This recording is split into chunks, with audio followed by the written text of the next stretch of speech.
I'm Michael Barrett, 57 years old, and I still can't wrap my head around what happened. My hands won't stop trembling, but there's this strange calm washing over me. It's like my mind shifted into pure survival mode. I built Pacific Cooling Systems from nothing.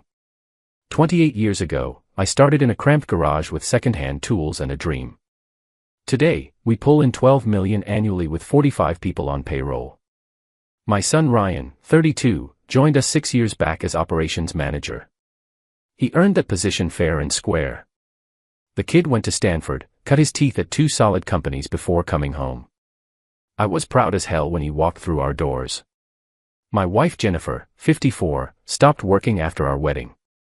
She raised our kids and managed our home. That's how things worked for people like us. I made sure she never wanted for anything and never complained about her lifestyle. Sure, we had our rough patches like any marriage, but I genuinely believed we were good. Strong, even.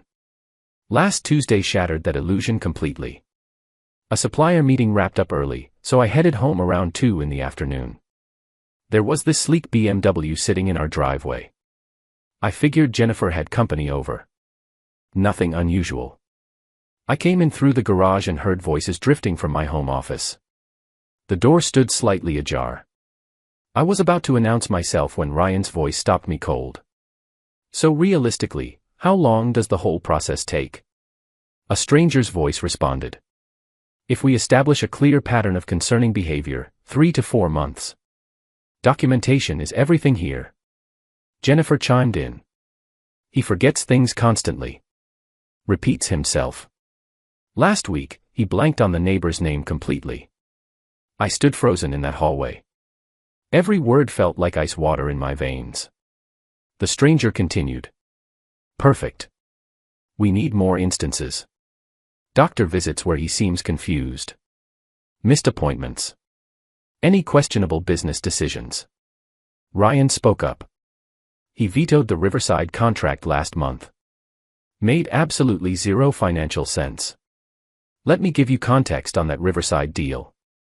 It was a lowball bid from a client notorious for payment delays and disputes. I rejected it because 28 years in business teaches you to spot trouble. Ryan wanted it purely to inflate his quarterly numbers. Jennifer added, what about his temper? He's been increasingly irritable lately. Sure, I'd been irritated. My wife was burning through money like we owned a printing press, and my son kept pushing risky deals that could damage everything I'd built. The stranger's voice turned clinical. Excellent. Keep detailed notes. Dates, times, witnesses whenever possible. We'll need testimony from both of you regarding his declining mental capacity. Ryan's next words made my blood run cold. And once he's declared incompetent, the conservatorship transfers business control directly to me, correct? Correct, the stranger confirmed. As his son and the current operations manager, you're the logical choice for business matters. Your mother would handle personal affairs and financial assets. Jennifer asked, how much for your retainer? $25,000 to start. Considering the business valuation, it's a worthwhile investment. I pushed that door open and walked in. Just stood there looking at them. The lawyer, this polished corporate type in an expensive tailored suit, went absolutely pale. Jennifer jumped like she'd touched a live wire. Ryan at least had the decency to look physically ill. Meeting going well. My voice came out surprisingly steady. Nobody spoke. The lawyer started frantically shoving papers into his briefcase. Don't bother, I said to him. You're not getting that retainer. Jennifer recovered first. She always was quick on her feet. Honey, this isn't what it looks like. It's exactly what it looks like. You're conspiring to have me declared mentally incompetent so you can steal my business. Ryan tried his hand. Dad, we're worried about you. You've been acting different lately. Save it. I heard everything. Every single word. The lawyer attempted to leave, but I blocked the doorway. Not yet. Sit back down and explain the legal requirements for a competency evaluation. He stammered something about needing to leave immediately. Sit down, or I call the state bar right now and report you for conspiring with family members to commit elder fraud. He sat. Started explaining in this clinical tone, trying to make it sound necessary and compassionate. How concerned family members can petition for evaluation. How medical professionals determine capacity. How it's really for the person's own protection and well-being. How much of this did you already file? Nothing yet. This was purely a consultation. Get out. All of you, get out of my office. The lawyer practically sprinted for the door. Ryan tried to say something, but I just pointed. He left. Jennifer stayed behind. Started crying. You're not thinking clearly. We're trying to help you. You're trying to rob me. Get out. She left. I locked the office door and started making calls. First call went to my personal physician, Dr. Harrison. Explained the situation and asked for an emergency cognitive assessment. He squeezed me in that same afternoon. Second call to my accountant, Gerald. Gave him a heads up that things were about to get messy. Asked him to prepare complete documentation of all business financials. Third call to a divorce attorney my golf buddy recommended. Left a detailed message.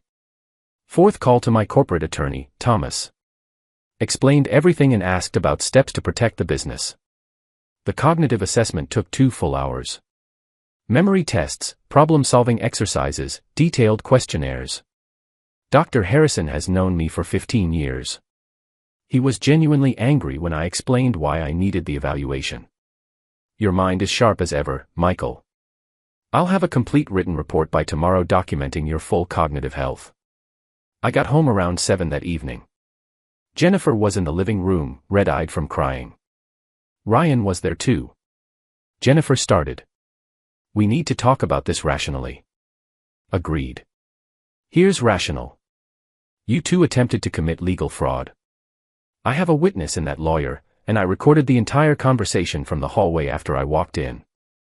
That was a lie, but they didn't know that. Ryan went white. You recorded us. Every word. And tomorrow morning, you're fired. Clean out your desk by 9, or security escorts you out. Ryan's voice cracked. Dad, please. I need that job. Should have thought about that before trying to steal my company. Jennifer jumped in. You can't just fire him. That's wrongful termination. He's an at-will employee who just demonstrated catastrophically poor judgment and disloyalty. Watch me. I went to the bedroom and packed a bag. Jennifer followed, still crying, still making excuses. How they were worried. How I'd changed. How they were protecting me. You're protecting yourselves. Don't contact me. My lawyer will be in touch. I stayed at a hotel that night. Couldn't sleep. Just sat there replaying that conversation over and over. 26 years of marriage. Raising 2 kids together. Building a life from nothing. And this is how it ends. With her plotting to declare me insane so she could take everything. The divorce attorney called back at 11 that night. We talked for an hour. She agreed to represent me effective immediately. 1 week later. The entitlement levels reached absolutely unhinged territory. Day 1 after the confrontation, I showed up at the office at 6 in the morning. Had my corporate attorney Thomas and HR director Margaret meet me. Explained the situation with documentation. They were both floored. Ryan arrived at 8:30 and tried to walk past security like normal. His badge didn't work. He called me. I didn't answer. Security gave him a box and supervised while he cleaned out his desk. He tried to access his work computer. Our IT department had already locked it down. Security caught him attempting to download files to a USB drive. They confiscated it immediately.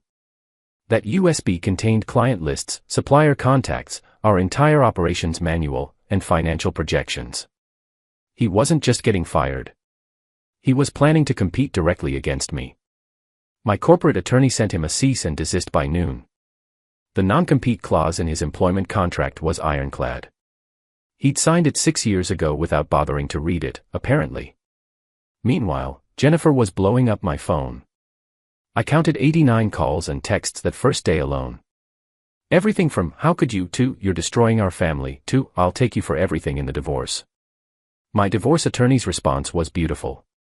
Ma'am, your husband has documentation that you conspired to have him declared incompetent. That constitutes elder abuse in this state. You might want to reconsider your tone. Radio silence for exactly 12 hours after that. Then came the financial warfare. Day 3, Jennifer maxed out every credit card I'd given her. Over $45,000 in charges in a single afternoon. Jewelry, designer handbags, electronics. She even bought an $8,000 purse. I took screenshots of everything before calling the card companies. Cards canceled within an hour. She also cleaned out our joint checking account. We kept $10,000 in there for household expenses. Gone. Transferred it straight to her personal account. The joke was on her, though. That was our only joint account. Everything else had always been separate. The business accounts, investment accounts, primary checking. All solely in my name. She'd had access to exactly one account that I used for household bills.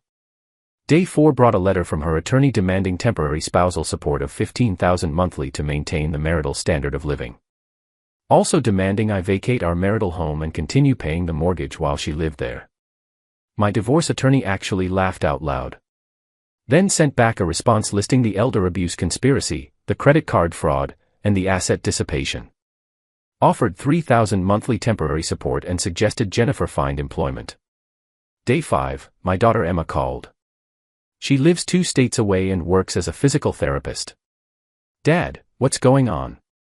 Mom's saying you've lost your mind and attacked her. I explained everything. Sent her the cognitive assessment results from Dr. Harrison. The relief in her voice was obvious. I knew something was wrong. She's been weird on the phone lately, asking about your will and the business structure. I thought she was just being paranoid about getting older. She was planning this. And your brother went right along with it.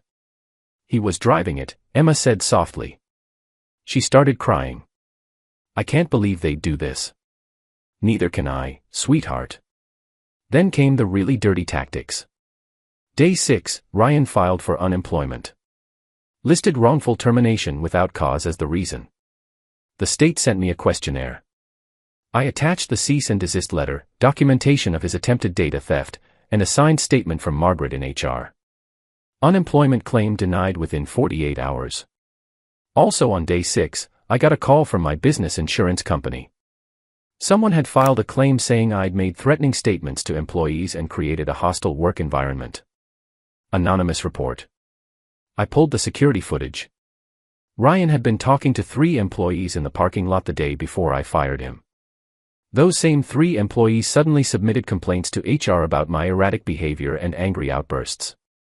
I had Margaret interview them separately. Their stories didn't match. Same general themes but completely different details. Clearly coached.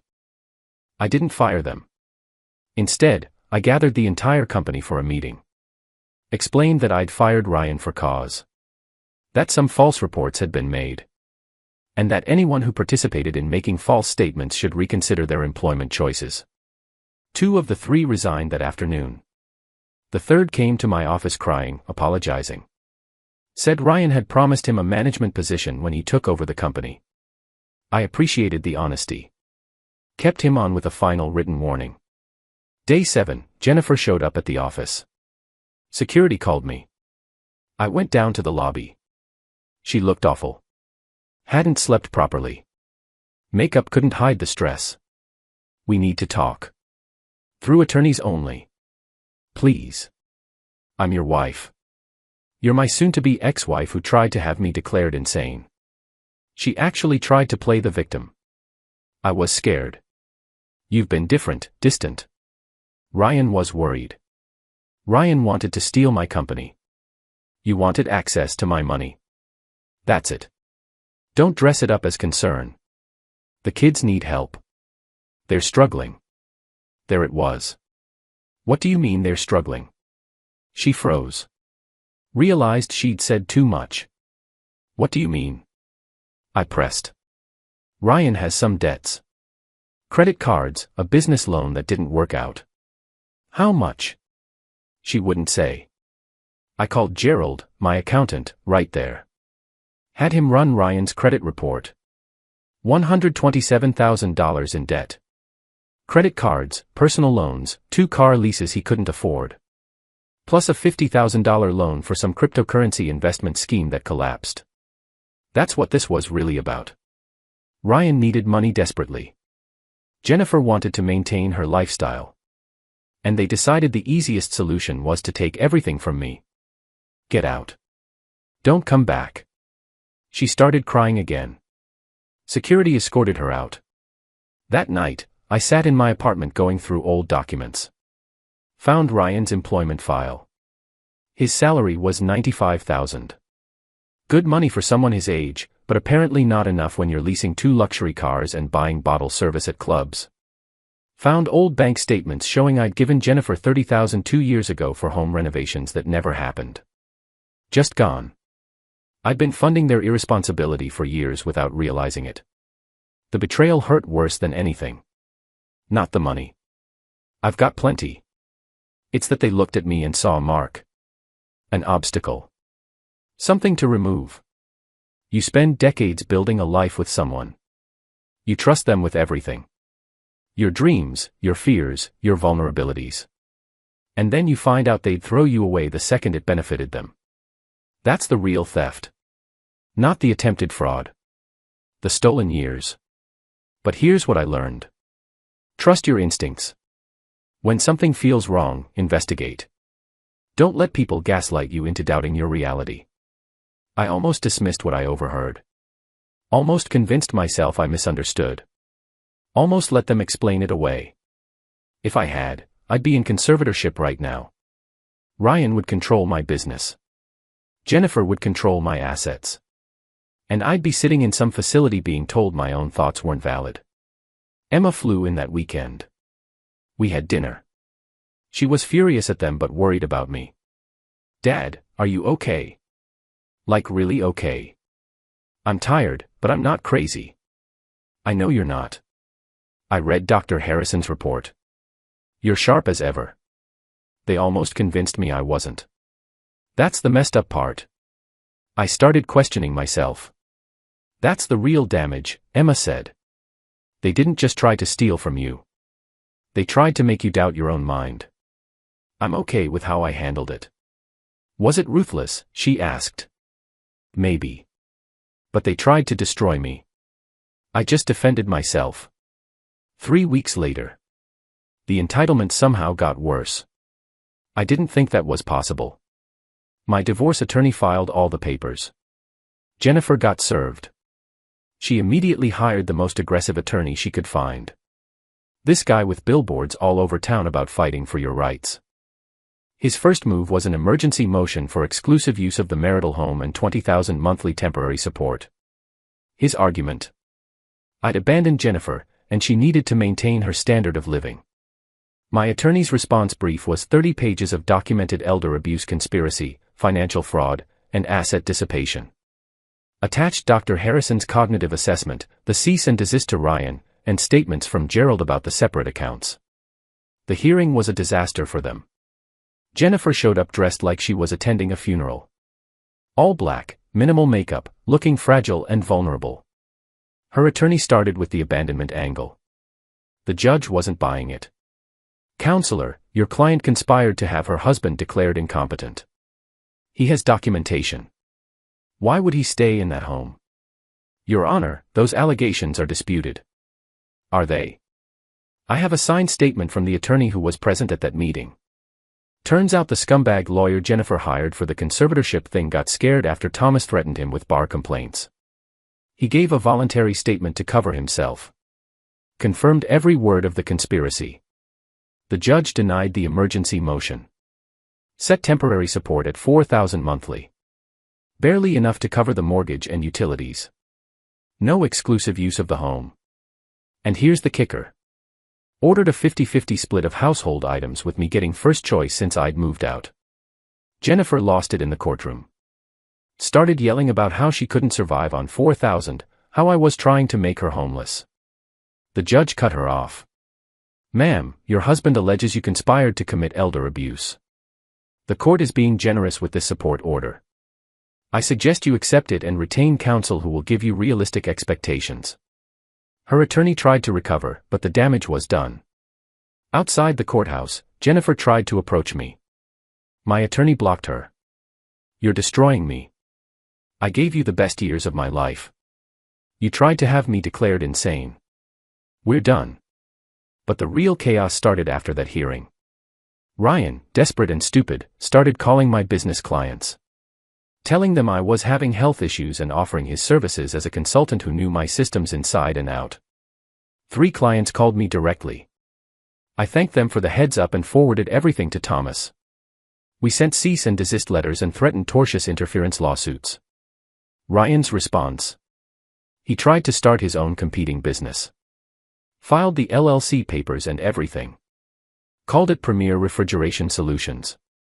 The problem: his non-compete clause prohibits him from working in commercial refrigeration within 100 miles of my business for 3 years.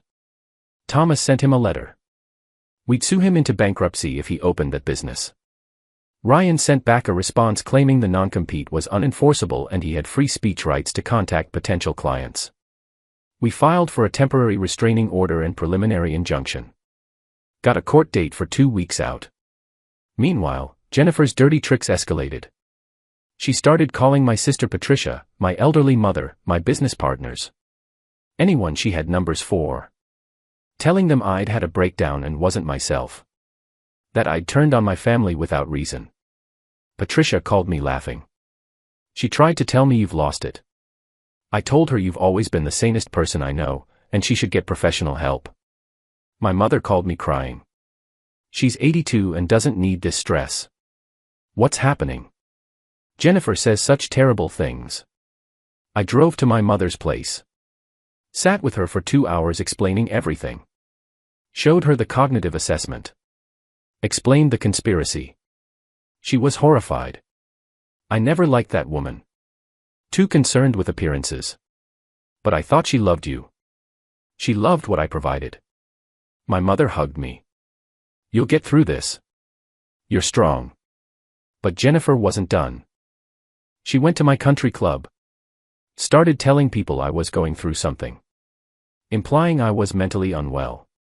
2 members called me asking if I was okay. I resigned my membership. Wasn't giving her the satisfaction of running my reputation through the mud there. She also tried to access my business accounts. Called my bank claiming to be my authorized representative and needed to verify some transactions. The bank called me immediately. I confirmed she had 0 authority and asked them to flag her number. The preliminary injunction hearing against Ryan was brutal. He showed up with a bargain attorney who clearly wasn't prepared. Thomas brought documentation of every non-compete violation, every client contact, the LLC filing, everything. The judge granted the injunction. Ryan cannot operate any competing business, contact any of my clients or employees, or work in commercial refrigeration within 100 miles. Violation means contempt of court. Ryan stood up and yelled at the judge. This is complete nonsense. He can't monopolize an entire industry. I have bills to pay. His attorney yanked him back down. The judge was not amused. Mr. Barrett, you signed a contract. You're bound by it. And given your conduct, attempting to steal data and interfering with business relationships, this court finds you acted in bad faith. The injunction stands. If you violate it, you'll be explaining yourself from a jail cell. Ryan stormed out. I later heard he'd moved back in with Jennifer at the house. 2 failures living together. The divorce discovery process was revealing. My attorney subpoenaed financial records for both of them. Turns out Jennifer had been hiding money. She had a separate bank account I didn't know about. $83,000 in it. Money she'd been skimming from the household account over the years. She claimed it was her personal savings but couldn't explain where it came from. My attorney argued it was marital property that she fraudulently concealed. Also found out she'd been taking cash advances on the credit cards for months before I caught the conspiracy. Over $25,000 in cash advances. No explanation where that money went. Ryan's financial records were even worse. The $127,000 debt I mentioned. Actually $180,000. He'd been hiding loans from his mother. Jennifer had been giving him money without telling me. So the whole conspiracy made perfect sense now. They were both drowning in debt. They saw my business and assets as the life raft. Emma has been my rock through all this. She flew back for the injunction hearing. Sat in the gallery while her brother got humiliated in court. Afterwards, she told me she'd tried talking to him. He's completely delusional, Dad. Thinks you're the bad guy.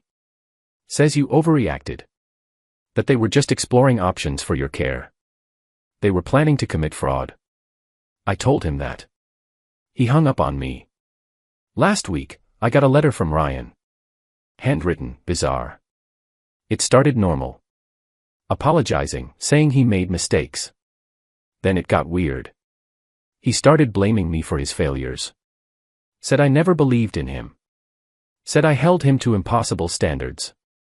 That I set him up to fail by making him work for the business. No acknowledgement of the conspiracy. No real remorse. Just blame shifting and excuses. I didn't respond.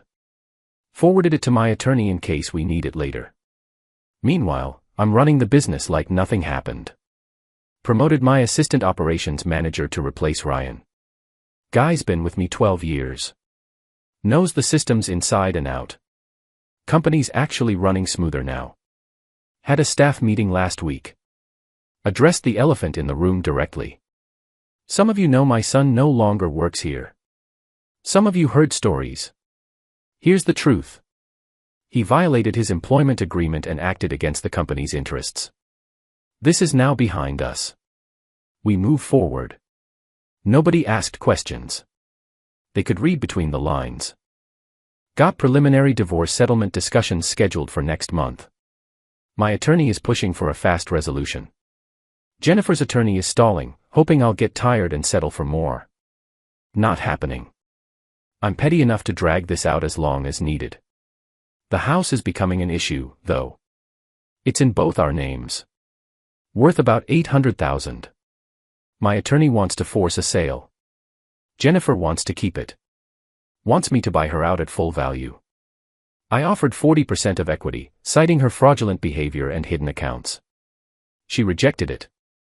Demanded 60% for her contributions as a homemaker.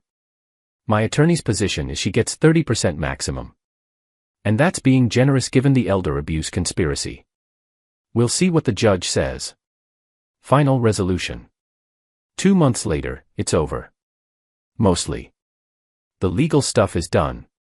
The emotional recovery will take longer. The divorce settlement got finalized 3 weeks ago. It wasn't pretty, but it was fair given everything. The judge clearly didn't like Jennifer's attorney or their arguments. In the final hearing, he spent 15 minutes lecturing about the seriousness of elder abuse allegations and how Jennifer was fortunate I wasn't pursuing criminal charges. Jennifer got 35% equity in the house. We're selling it. One of our cars, the older Honda. Her personal belongings. $3,500 each month spousal support for exactly 4 years. The judge called it rehabilitative since she hasn't worked in decades. Half of one retirement account we designated as joint years ago, about $90,000. I got the business 100%. It was never marital property anyway. All other retirement accounts and investments. My car. 65% equity in the house. The vacation cabin up north I'd bought before marriage. Her hidden bank account. The judge ruled it was marital property since she couldn't prove separate source. Split 50-50. She was furious. The credit card debt she racked up. All hers. The judge said she deliberately dissipated marital assets and assigned 100% of the debt to her. No exclusive use of the house. We both moved out. It's being sold. Should close next month. Jennifer tried one last play in the courtroom. Started crying. Told the judge she'd given up her career for our family. That I was leaving her destitute. The judge wasn't moved. Ma'am, your husband is providing 4 years of support. That's ample time to obtain employment or education. And frankly, your conduct during this proceeding, the financial fraud, the asset hiding, the conspiracy to declare your husband incompetent, does not warrant the court's sympathy. Her attorney tried to object. The judge shut him down. "Counselor, your client conspired to have her husband declared mentally incompetent to seize his business. She then maxed out credit cards, hid money, and attempted to manipulate the court. She's receiving far more consideration than she deserves. We're done here." Papers signed. Marriage over. Ryan's situation got even messier. 2 weeks after the injunction, he violated it. Started working as a consultant for a competing refrigeration company 80 miles away. Thought he was outside the radius. He wasn't. Thomas found out within days. We filed contempt charges. The contempt hearing was short. Thomas presented evidence. Emails, text messages Ryan had sent to employees trying to poach them. Social media posts about his new consulting role. The judge was livid. "Mr. Barrett, I warned you. You signed an agreement. You're bound by it." Ryan tried to argue financial hardship. "I have bills, Your Honor. My father cut me off. Your father fired you for cause after you attempted to steal from his company. Your financial situation is a consequence of your own choices." The judge held him in contempt. $500 fine per day until he ceased all work with the competing company. Plus $15,000 in attorney fees payable to me. Ryan quit the consulting gig the next day. Last I heard, he's working at an auto parts store. $16 an hour. The karma is pretty satisfying, not going to lie. Emma and I are closer than ever. She's been my lifeline through this nightmare. We talk almost daily. Last week, she asked if I was angry. Not anymore. Mostly just sad. Sad that your brother chose money over family. That your mother chose comfort over integrity. They made their choices, Dad. Yeah. And now they're living with the consequences. Emma paused.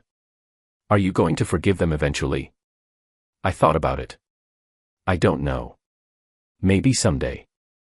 But forgiveness doesn't mean reconciliation. They showed me who they really are. The business is thriving. Revenue is up 8% this quarter. Turns out Ryan's strategic vision was actually holding us back. My new operations manager is excellent. I promoted 3 people, hired 2 new technicians. We're bidding on a major hospital contract that could double our institutional client base. Life is different now. Quiet. I live alone in a downtown apartment. Cook my own meals, do my own laundry. It's peaceful in a way my marriage never was. I'm not dating. Not interested yet. Maybe eventually. My therapist says I'm processing trauma. That having people you trust betray you leaves deep scars. We're working through it. Some final thoughts on this whole nightmare. Jennifer never apologized. Not once. In her mind, she was justified. I was the villain for overreacting to their reasonable concerns. Ryan sent one text after the contempt hearing. Hope you're happy you destroyed your own family. I blocked his number. The hardest part wasn't the legal battles or the money. It was realizing my marriage was a lie. That Jennifer saw me as a resource, not a partner. That Ryan viewed me as an obstacle, not a father. You spend decades building a life with someone. You trust them with everything. Your dreams, your fears, your vulnerabilities. And then you find out they'd throw you away the second it benefited them. That's the real theft. Not the attempted fraud. The stolen years. But here's what I learned. Trust your instincts. When something feels wrong, investigate. Don't let people gaslight you into doubting your reality. I almost dismissed what I overheard. Almost convinced myself I misunderstood. Almost let them explain it away. If I had, I'd be in conservatorship right now. Ryan would control my business. Jennifer would control my assets. And I'd be sitting in some facility being told my own thoughts weren't valid. So yeah, I'm okay with how I handled it. Was it ruthless? Maybe. But they tried to destroy me. I just defended myself. Last thing. My mother asked me if I regret anything. I regret marrying someone I didn't really know. I regret not seeing who Ryan was becoming. But I don't regret defending myself. She nodded. Good. You did the right thing. That's enough for me. The house closes in 2 weeks. I'll get my equity check. Probably buy a smaller place, something easier to maintain. Emma's visiting next month. We're planning a trip. Nothing fancy. Just us hanging out, rebuilding what family means. As for Jennifer and Ryan, I don't wish them harm, but I don't wish them well either. They made their choices. They can live with the consequences. I'm finally free. And honestly, that's worth more than any settlement.